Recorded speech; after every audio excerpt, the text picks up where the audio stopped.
நீங்க இதைவிட ஏதோ முக்கியமான வேலையா போறீங்க. நீங்க அதை பார்த்துக்கோங்க, நான் இதை பார்த்துக்கிறேன் என முக்கியமான காட்சியில் விஜயிடம் சிவகார்த்திகேயன் கூறுகிறார். விஜய் அரசியலுக்கு செல்வதையும் இன்னும் ஒரு படத்தில்தான் நடிக்கப் போகிறார் என்பதையும் விஜயின் இதத்திற்கு அடுத்து யார் வரப்போகிறார் என்கிற ஆர்வத்தையும் கனெக்ட் செய்து ரசிகர்கள் இந்த வசனத்திற்கு ஆர்ப்பரிக்கின்றனர். விஜய்க்கும் சிவகார்த்திகேயனுக்கும் முன்பிருந்தே நல்ல பிணைப்பே இருந்திருக்கிறது. சிவகார்த்திகேயன் விஜய் டிவியில் தொகுப்பாளராக பணியாற்றிய காலத்திலேயே விஜயை பலமுறை பேட்டி எடுத்திருக்கிறார். சிவகார்த்திகேயன் தன்னுடைய பாணியின் நகைச்சுவையாக வேடிக்கைத்தனமாக கேட்கும் கேள்விகளை விஜய் அந்த பேட்டிகளிலேயே பலமுறை ரசித்து கமெண்ட் அடித்திருக்கிறார். வழக்கமாக எப்போதுமே எதற்கும் பெரிதாக ஓப்பன் ஆகாமல் பேசும் விஜய் ஒரு சில தொகுப்பாளர்களின் பேட்டிகளிலும் நிகழ்ச்சிகளிலும் மட்டுமே ஓப்பன் ஆவார். அதில் முக்கியமானவர் சிவகார்த்திகேயன். விஜய் கலந்து கொள்ள சிவகார்த்திகேயன் தொகுத்து வழங்கிய பின்மேற்கோள்குறி ரசிகன் எக்ஸ்பிரஸ், பின்மேற்கோள்குறி காவலன், எங்கள் காதலன், நண்பன் படத்தின் வெற்றி விழா ஆகியவை அத்தனை கலகலப்பாகவும் சுவாரஸ்யமாகவும் இருக்கும். வழக்கமான அந்த இறுக்கமான விஜயை இந்த நிகழ்ச்சிகளில் பார்க்கவே முடியாது. சிகாவுக்கு ஈடுகொடுத்து விஜயும் சிகாவை கலாய்த்து தள்ளுவார். சிவகார்த்திகேயன் படிப்படியாக வளர்ந்து திரைத்துறைக்குள் அடியெடுத்து வைத்த போதும் ஆரம்பகட்டத்திலிருந்தே அவரை வாழ்த்துவதற்கு விஜய் தவறியதில்லை. சிகா 1-2 படங்கள் மட்டுமே நடித்திருந்த சமயத்திலேயே நண்பன் பட விழாவில் நீதான் ஹீரோ ஆயிட்டியே, அப்புறம் இங்க என்ன நான் பண்ணுற என விஜய் கேட்டிருப்பார்.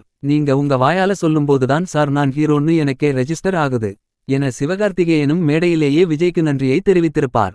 அதே மாதிரி விஜய் அவார்ட்ஸில் தன்னுடைய தந்தையை பற்றி நினைவுகூர்ந்து சிகா கண்ணீர் சிந்திய நிகழ்வு அவருடைய வாழ்க்கையின் மிக முக்கியமான தருணம். அத்தனை வருடம் தொகுப்பாளராக பணியாற்றிய தொலைக்காட்சியில் நடிகராக மாறி சிறந்த என்டர்டெய்னர் என்கிற விருதை வென்றிருந்தார். அந்த விருதை அதற்கு முந்தைய வருடம் விஜய்தான் துப்பாக்கி படத்திற்காக வென்றிருந்தார். இப்போது விஜய் விருது கொடுக்க சிகா அந்த விருதை வாங்குகிறார்.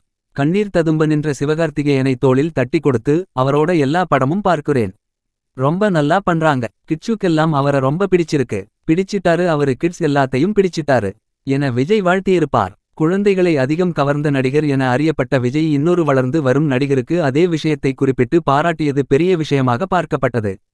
சிவகார்த்திகேயனும் அந்த பாராட்டை மறக்கவே இல்லை. பல மேடைகளில் விஜயின் அந்த பாராட்டை குறிப்பிட்டு சிகா இன்னமும் நன்றி கூறிக்கொண்டேதான் இருக்கிறார். கோட் படத்திலும் விஜய் சிகா சந்தித்துக் கொள்ளும் காட்சியில் இந்த வசனத்தை சிறப்பாக பயன்படுத்தியிருக்கிறார்கள். சிவகார்த்திகேயன் தனக்கென ஒரு தனி இடத்தை பிடித்துவிட்ட பிறகும் கூட விஜயும் சிகாவும் முன்பை போலவே அன்பை பரிமாறிக் கொள்வதை கைவிடவில்லை. டான் பட ஷூட்டிங்கும் பீஸ்ட் பட ஷூட்டிங்கும் ஒரே செட்டில் நடைபெற சிவகார்த்திகேயன் தனது ஒட்டுமொத்த படக்குழுவையும் அழைத்துக் கொண்டு விஜயை சந்திக்கச் சென்றிருப்பார். அப்போது இருவரும் எடுத்துக்கொண்ட புகைப்படங்களும் இணையத்தில் அடிக்கடி வைரலாகும்.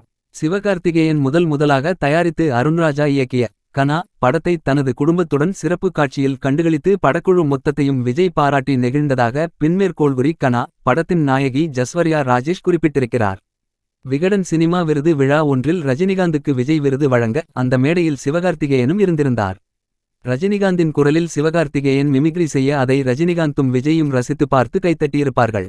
2012இல் துப்பாக்கி படம் வெளியான சமயத்தில் இன்னைக்கு தேதிக்கு துப்பாக்கிய கையில் வச்சிருக்கவனை விட துப்பாக்கி டிக்கெட் வச்சிருக்கவன்தான் பெரிய ஆளு என சிவகார்த்திகேயன் ட்வீட் செய்திருப்பார். 12 ஆண்டுகள் கழித்து ஒரு நடிகராக தனக்கென ஒரு இடத்தை பிடித்து விஜயின் படத்திலேயே சிவகார்த்திகேயன் கேமியோ செய்கிறார். தன்னிடம் இருக்கும் துப்பாக்கியை எடுத்து சிவகார்த்திகேயனின் கையில் திணித்து துப்பாக்கிய பிடிங்க சிவா என்கிறார் விஜய். அடுத்த ஷாட்டில் நீங்க இதைவிட ஏதோ முக்கியமான வேலையா போறீங்க, நீங்க அதை பார்த்துக்கோங்க, நான் இதை பார்த்துக்கிறேன் என சிவகார்த்திகேயன் வசனம் பேசுகிறார். அரங்கத்தின் அதிர்வில் ரசிகர்கள் ஏதோ செய்தியை புரிந்து கொண்டார்கள் என்பதை மட்டும் தெரிந்து கொள்ள முடிந்தது. The actor SK has started the promotion of his next movie Amaran, paying a visit to Malaysia for the event. There, during an interaction with the fans, Sivakarthikeyan was asked about his cameo in the superhit GOAT, while being greeted with the chants of "Next Thalapathy." The actor expressed his gratitude and love towards Vijay and Venkat Prabhu, giving an inspirational reply to being compared with Thalapathy. He stated that Tamil cinema can only have one Thalapathy, Tala, superstar and Ulaganayagan, and nobody can replace them.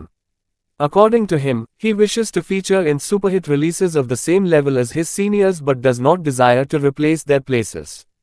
I hope you loved this information.